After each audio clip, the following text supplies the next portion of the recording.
5M yang menjadikan kita sehat. Yang kelima adalah memori itu Allah, artinya selalu ingat pada Allah. Ini juga pelajaran kita ya, maka kita ingat kembali pelajaran kita dari ustadz-ustadz kita ya. Jadi selalu ingat pada Allah, banyak ingat kepada Allah, hati akan menjadi tentram. Alladzina amanu wa tatmainu qulubuhum bi dzikrillah. Ala bi dzikrillah tatmainul qulub. Orang-orang yang beriman itu hatinya akan menjadi tentram dengan mengingat Allah. Maka ingatlah, hanya dengan mengingat Allah hati akan menjadi tentram. Nah, ini pelajaran kita. Bukan berarti kita beribadah itu untuk sehat, bukan. Sholat tahajud pengen sehat, bukan. Puasa ya pengen sehat, bukan. Zikir, istighfar pengen sehat, bukan. Tapi ya kita menjalankan syariat agama ini ya atas perintah Allah, Rasulnya, yang kita jalankan dengan istiqomah, yang kita jalankan dengan mujahadah, yang kita jalankan niat ikhlas karena Allah Ta'ala, bonusnya adalah sehat. Jadi menjalankan syariat agama ini bukan untuk sehat. Sehat itu hanya bonus. Tapi hanya menjalankan syariat ini ya, menjalankan perintah Allah, Rasulnya, karena lillahi rabbil alamin, hanya mengharap ridho Allah semata. Nah, bonusnya sehat. Banyak ayat-ayat yang diteliti ya berkenaan dengan mengingat Allah ini. Ya, ternyata membaca Al-Quran juga seperti itu. Innalladzina yad'lunal kitaballahi wa aqamus sholata wa mimma razaqnahum sirraw wa laniyatan yarjuna tijaratun lan tabur. Yarjuna tijaratan lan tabur. Sesungguhnya orang-orang yang selalu membaca kitab Allah, kemudian mereka mendirikan sholat, kemudian mereka menginfakkan sebagian hartanya di jalan Allah, baik dalam keadaan sir maupun terang-terangan. Yarjuna, mereka itu mengharapkan tijarotal lan tabur, perniagaan yang tidak pernah rugi. Jadi jual beli yang selalu menguntungkan, ya, perniagaan yang selalu menguntungkan, perdagangan yang selalu menguntungkan. Salah satunya dalam ayat ini yang kita kaitkan dengan ingat kepada Allah, selalu membaca Al-Quran. Nah, kita ini insya Allah tidak hanya sekedar membaca Al-Quran, kita qiraah juga ya, kemudian menghayati ya, mengamalkan dalam kehidupan sehari-hari. Ini luar biasa.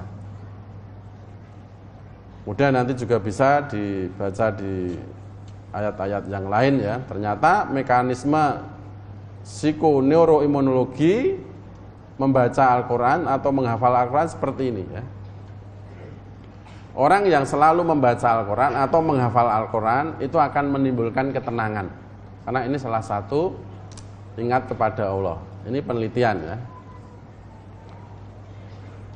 Nah, ketenangan itu akan menghasilkan respon emosional yang positif tadi.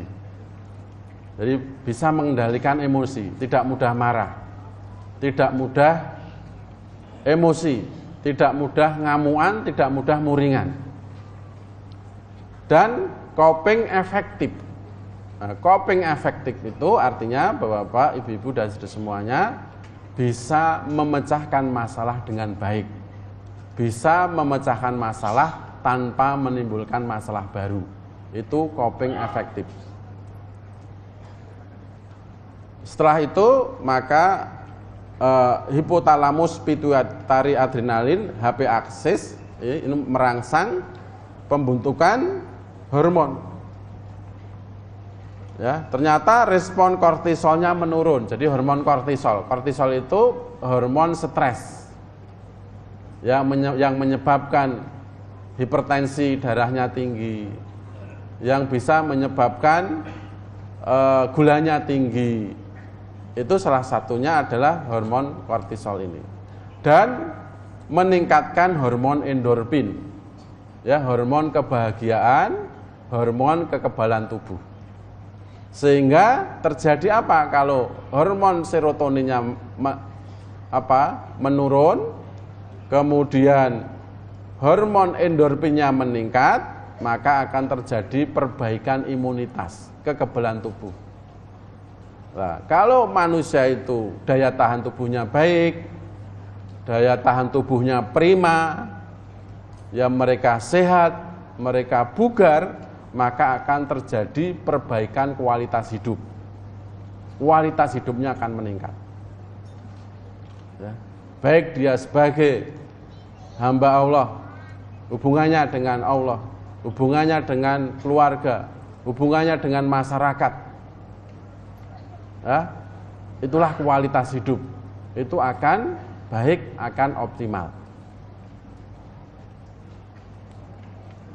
Kemudian hasil penelitian yang lain ternyata ya menghafal Al-Quran itu juga akan mempengaruhi perbaikan kemampuan komunikasi fungsional pada penderita stroke ya dengan afasia motorik ini di penelitian ya. Jadi Bapak, Ibu, dan saudara semuanya, orang yang stroke, yang afasia motorik itu ya dia tidak bisa bicara tapi mengenal instruksi. Itu afasia motorik. Bicaranya sulit tapi mengenal instruksi. Misalnya ya, ini apa, dia tahu tapi menyebutkan sulit. Suruh angkat tangan, dia angkat tangan. Suruh angkat kaki, dia angkat kaki. Ya. Ternyata setelah dilatih ya untuk mengulang kembali yang sudah dihafal dulu, mungkin surat Anas, surat Al-Ikhlas. Nah, sehingga ini akan terjadi peningkatan fungsi ya komunikasi yang efektif. Kemampuan komunikasi fungsional yang efektif. Dilatih. Nah. Jadi kalau kita punya saudara mungkin stroke yang biasanya memang stroke kanan ya, stroke kanan. Ya, artinya yang lemah yang kanan. Karena yang lemah yang kanan itu berarti otak kiri itu yang kena. Nah, otak kiri ini salah satu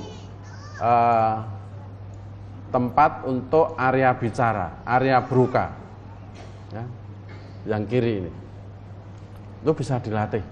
Bahkan mungkin video-video sudah beredar, kita semuanya sudah mungkin melihat ya, ternyata dengan membaca Al-Quran ini, dulu sakitnya stroke, sekarang pulih kembali dan sehat dan fit. Banyak video ya.